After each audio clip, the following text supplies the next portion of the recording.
Not sure whether I can put glasses on together with this contraption, so let's see what happens. Gosh, I see what you mean about being in an auditorium. I think this was designed for 3,000 people. Thank God there aren't 3,000 people here today. Ladies and gentlemen, I'm absolutely delighted to be here on what somewhat I believe is a double historic event. It's wonderful.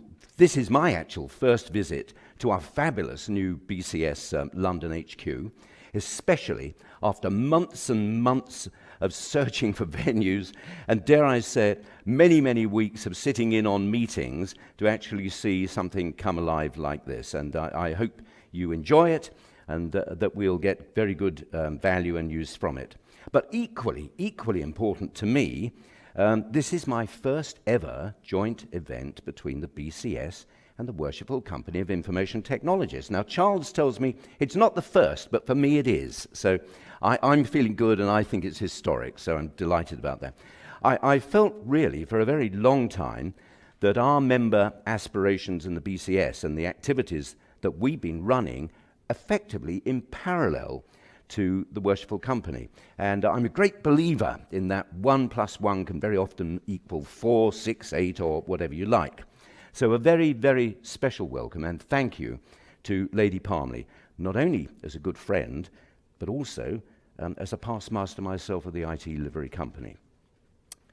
So, over the next 30 minutes, God willing, I'd like to cover, first of all, just a short review and a bit of an update on the BCS. Now, this is especially for those of you who don't know too much about us. And secondly, a rather personal perspective on why I'm passionate about volunteering.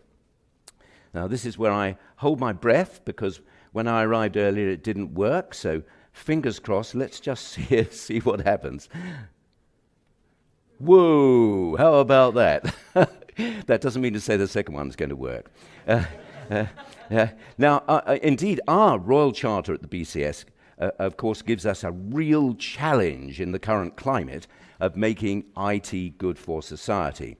You might perhaps be rather surprised at our geographic spread, 150 countries. A lot of people are based in Sri Lanka and Mauritius, but we do have members all over the world, and very much I'm hoping to increase that number as well. And of course, we've got a relatively large membership that we enjoy, albeit I will say more about that in a moment, if I may. It's not easy qualifying for a Royal Charter, as you've already heard from the Master. And going through the Court of Privy Council and Her Majesty is certainly something which is not easily done, certainly as Charles knows, because I was helping him make it happen in those days. But of course with it comes a massive responsibility to both society and to the public. So it's a great honour, but by golly, does that put a load on your shoulders.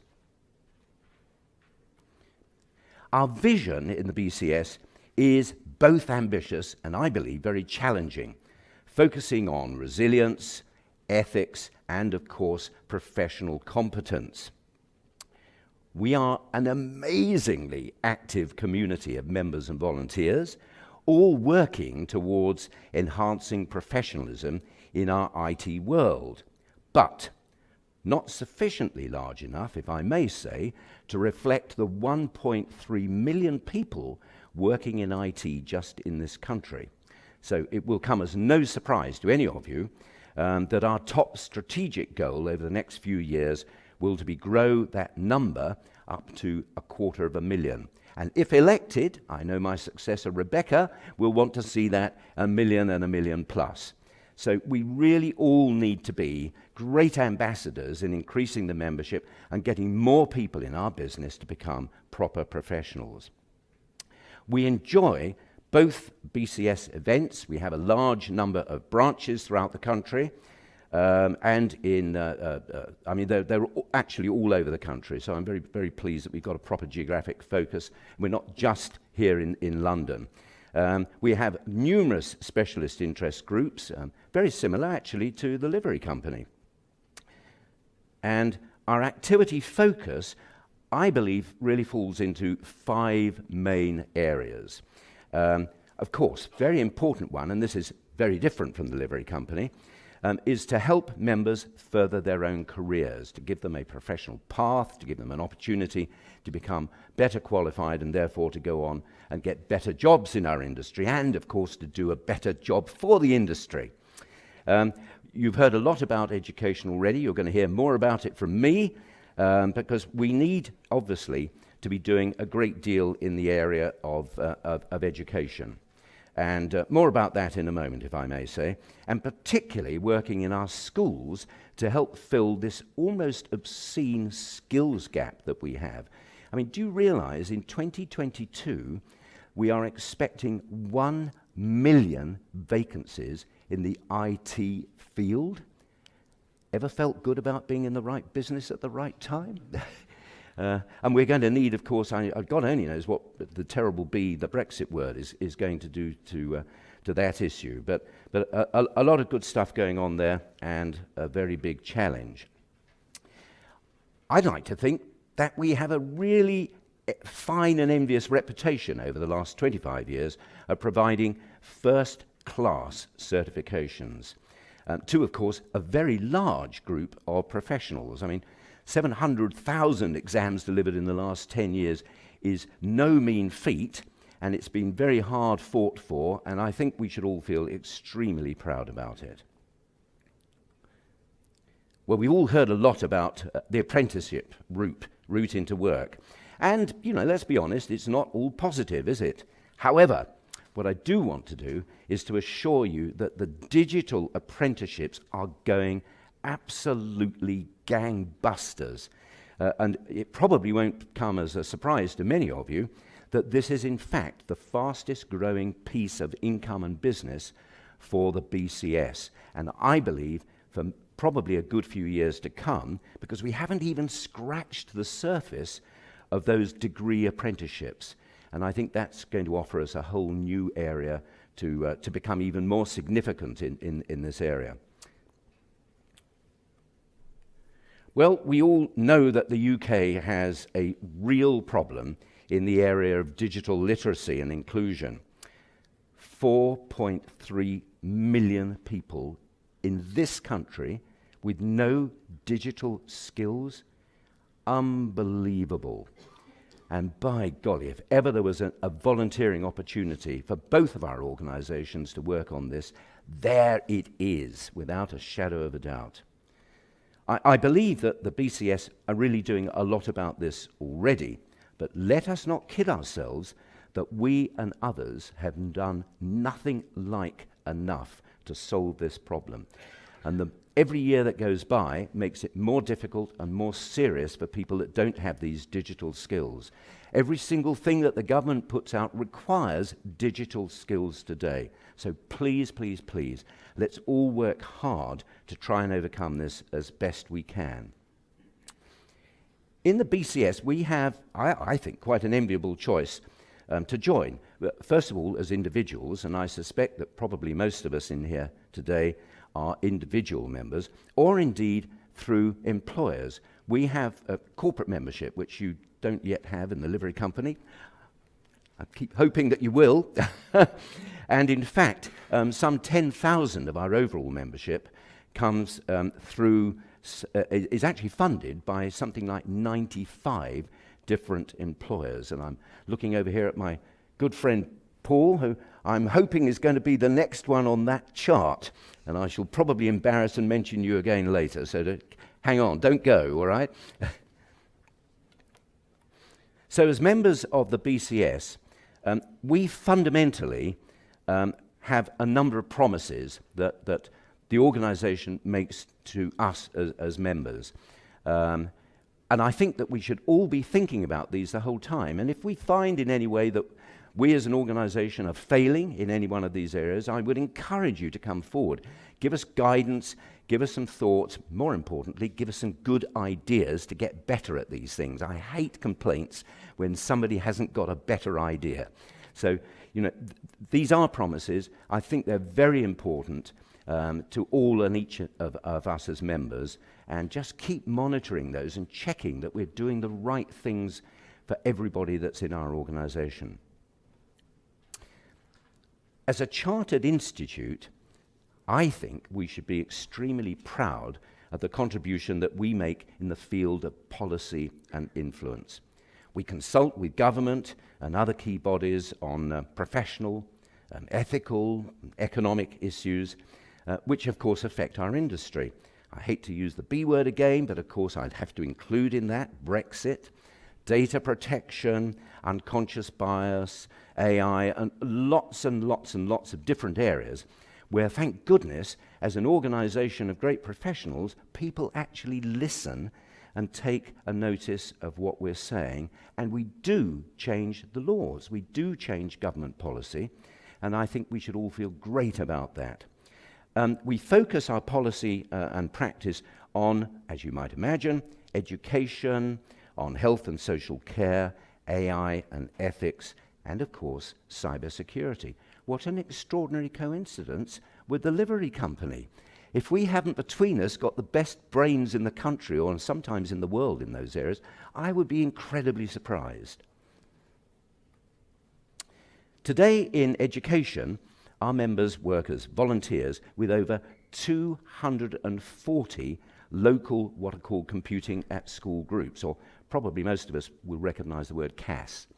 And we support primary and secondary school teachers, which I think is very commendable. And we team up also with BT to help primary school children learn about the building blocks of our digital world. So important, and that massive change in policy and approach in education, I believe, is very largely up to many people in this room, and certainly the BCS. Just recently, and here's a bit of news which I hope you're not all aware of, we joined with, if you like, a tripartite. It was BCS, the STEM Learning Organisation, and the Raspberry Pi Foundation. We won, after bitter competition, intense activity, a bid for £84 million from the government. Yeah, £84 million. And the money is set to train 8,000 new computer science teachers. It's an incredible target. It's an amazing thing. It can transform where we are as a country, and it can make a massive difference to thousands and thousands of young people looking for better lives and better jobs in the future. We also recently worked with a government office for AI to produce a report on, if you like, gaining sufficient MSc graduates in our country. I've never before worked in any organisation where I've actually had a vote of thanks and seen a vote of thanks from a government department, which we as volunteers, whichever organisation we are in, have been given. In the last 4 weeks, I have read the most unbelievable letter from the head of the AI department, praising and thanking the BCS for the input, for the time, the energy, and the expertise that they're given. Not just one letter, but he also sent a second letter. And it was even more effusive and wonderful and grateful than the previous one. So we must be getting something right every now and again in that particular area. Now, in recent months, we've been producing some great original research on topics which are of massive interest to the whole of our industry. We debated some of that and published some of that research at a recent Docklands event in June. It was known as the BCS Insights Conference. It was actually the first one that we've ever run, and I believe that it was sufficiently successful that we're going to go on and do that again. And it included a massive amount of data on social mobility. We are, as I'm sure you were all aware, the top UK profession for social mobility. Just think for a moment what that can mean to young people with lousy backgrounds, no chances in life, going into IT, studying the right subjects and changing their whole worlds around them. We also, of course, had a good piece of research and some good discussions on diversity and inclusion. Master, is this looking a little similar somehow? I mean, is it not a miracle that we're all worried and concerned and trying to solve the same problems? So in this particular case, we covered ethnicity, gender, age, and disability. I can't resist. He's probably going to kill me for this. I must tell you a little story. A few weeks ago, I was walking down Rochester High Street with my wife, and we were going in all the antique shops, and I got to the back of one of them, and I looked up at the wall at the back, and there was a school photograph. And I looked again, and I thought, oh my goodness me, that was my school. And there I was, an 8-year-old, sitting cross-legged in the front in my shorts. And my mistake, I hasten to add, was I mentioned this to somebody in the BCS. So lo and behold, I got a phone call about 4 days later saying, oh, Michael, we think you are the perfect person to talk and represent ageism at our forthcoming conference. Great, I thought, great. And you know, and they told me that there was a young person that was going to be sort of alongside me. So I didn't think too much about it until I got on the train to go up to the conference, and something forced me to Google the name of this young man.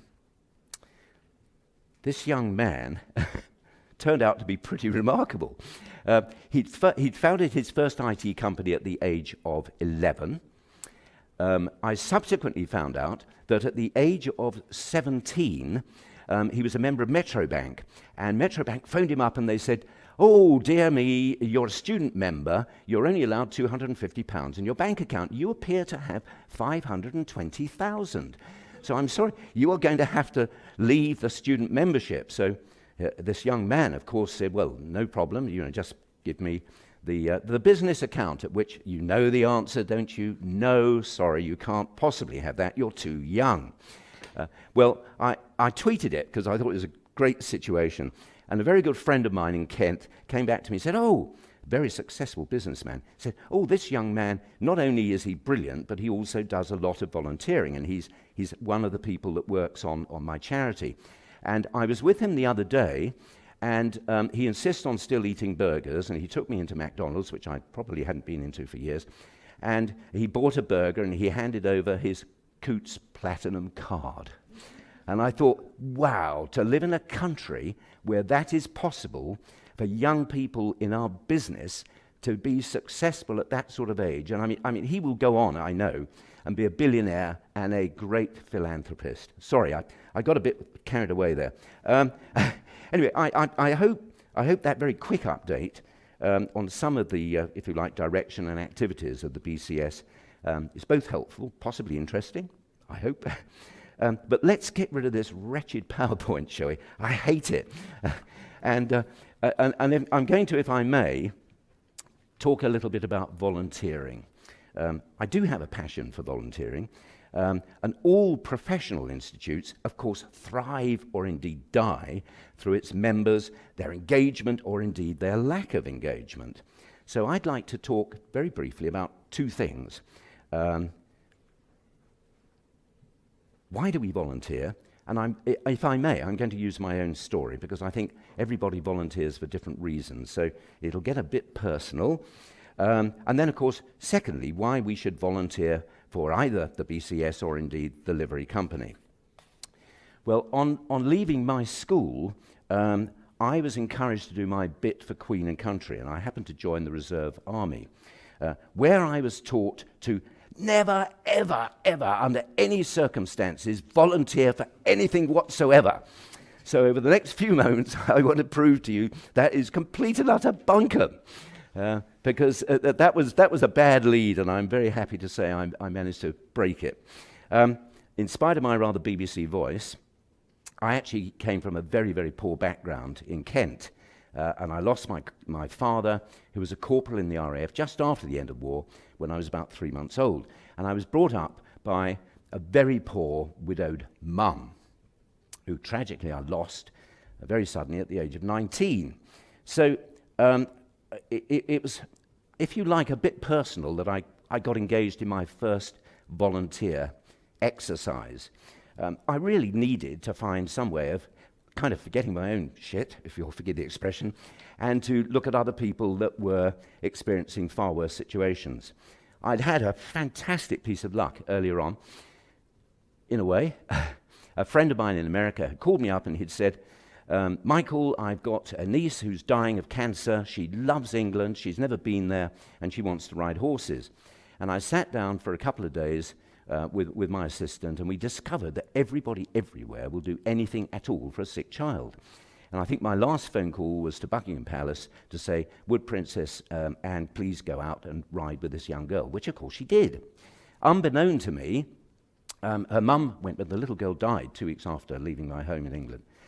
Mum went home and, unbeknown to me, wrote a book about the experience. So my first volunteer experience was not only timely from a personal life point of view, but a fantastic bit of luck. Because those of you who are old enough to remember that dreadful TV series, Dynasty, or Dynasty as we used to call it, may remember there was somebody called Emma Sams in it. Well, Emma called me up and she said, Michael, have I got an opportunity for you? We want you to found, together with 3 other people, the Starlight Children's Foundation. And it was an amazing, 15 years, I guess. We were really, sort of difficult.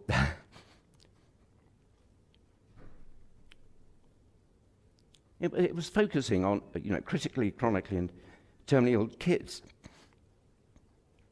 But it was a wonderful experience for the IT industry, because I covered all the wishes from Paris, of which there were many, and I could pick up the phone to any IT company. I'd say, right, I want you to, do the theatre visit. I want you to provide the chauffeur. I want you to do dinner on the Bateau Mouche or whatever it is. And everybody everywhere said yes, without a question. And we put lots and lots of children through that and their families. And it was my first volunteer experience. So, of course, it led me on to more, as you might imagine. I actually fell into the IT business by complete accident. I worked for 6 global companies over about a 25, 30-year period, which completely and utterly changed my life and the prospects of my family. I rode in an airplane somewhere or other 2 to 3 days a week. I lived in Australia, Ireland, and the United States, and my lifestyle became something that even my wildest dreams could never humanly imagine. I was in the right place far more times than I ever deserved in a million years. I remember joining Lotus Development. Do you remember that wonderful software company gobbled up by IBM? Sorry, I shouldn't say that really, should I? Sorry, massacred by IBM, I'm sorry.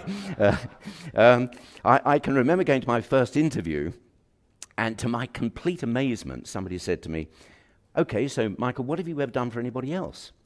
And of course, I had the right answer, and I got the job, which I'm sure I only got because I'd done this Starlight stuff, and I'm sure I was probably very inferior to many of the other candidates. So every now and again, volunteering can actually pay off. It can even help your career in some circumstances. When I hit 50, I knew it was my last corporate job. Actually, I'm really concerned about this ageism stuff. I mean, I joked about it earlier. But for anybody that's hitting 50, come and talk to me, because I've got a lot of advice, a lot of do's and a lot of don'ts. But I decided to start my own company, and it was an IT recruitment company. And I fared far, far better than I ever deserved.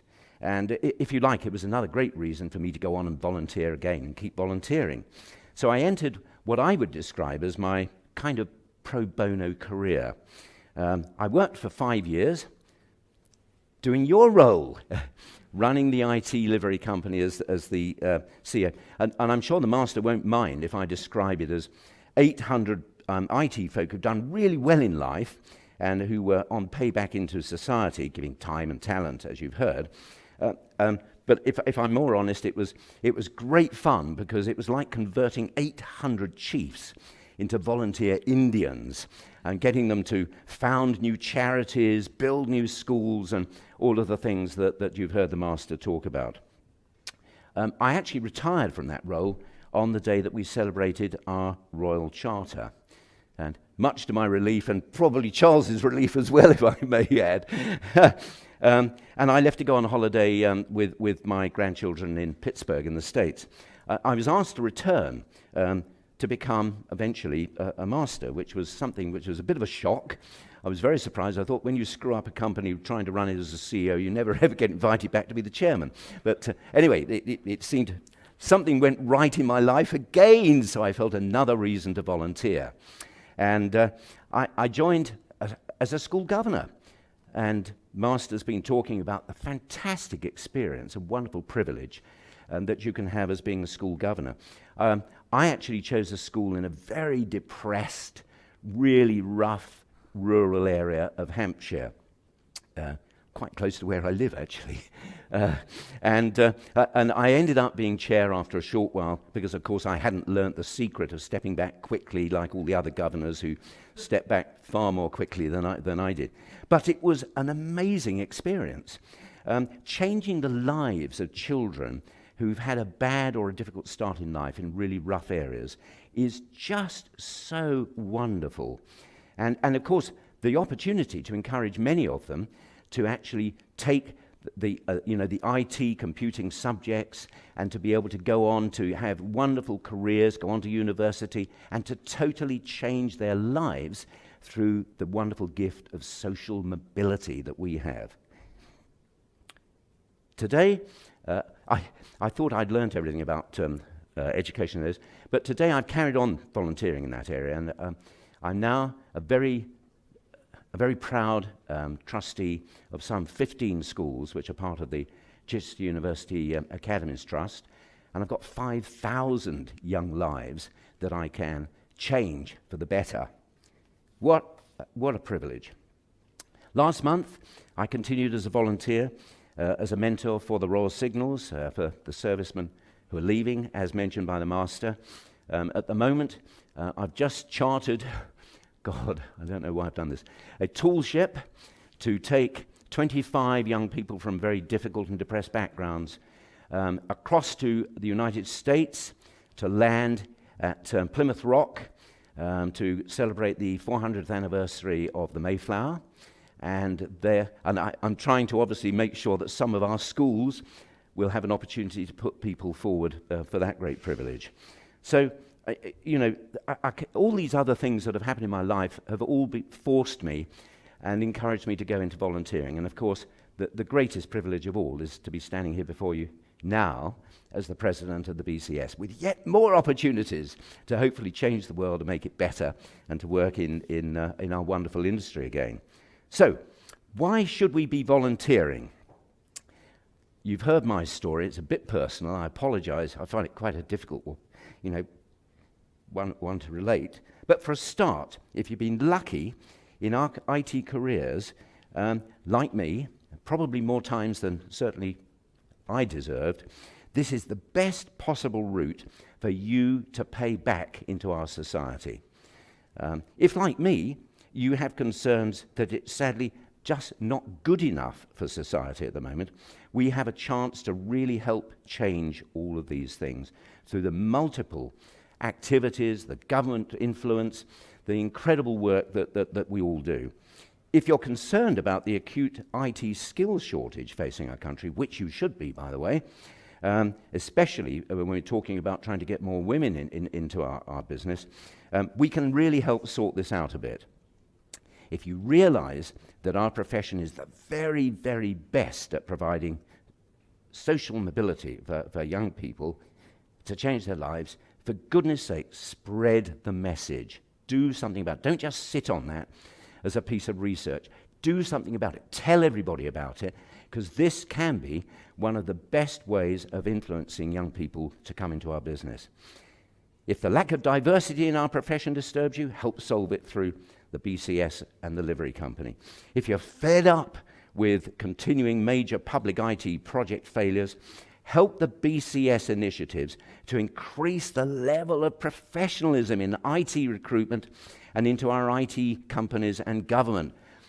There's a man who can help stop that happen. Put you on the spot. He's a director of Harvey Nash. If we get Harvey Nash as a corporate member, we can start telling people, if you want the best jobs, you better have some qualifications. And we can say it in the adverts, and we can tell it to their clients, and we can really start to make a move on this whole area. He's just fallen over. and finally, of course, with the BCS, primarily, we are a members' organisation. Without your volunteer enthusiasm and action, we're nothing. We're absolutely nothing. We're some lovely offices and, etc. But it's the members that make organisations like this work, and it's those of you who put your time and your energy into volunteering to change the world and to do so many amazing things. You are our lifeblood. Please remember, of course, that you only get out of any organisation what you put in. The more you put into the BCS or the livery company, without a shadow of a doubt, the more you get out of it. And as a great community of IT professionals, I believe we really can change the world and move towards making it not just good, but great for society. Thank you for listening.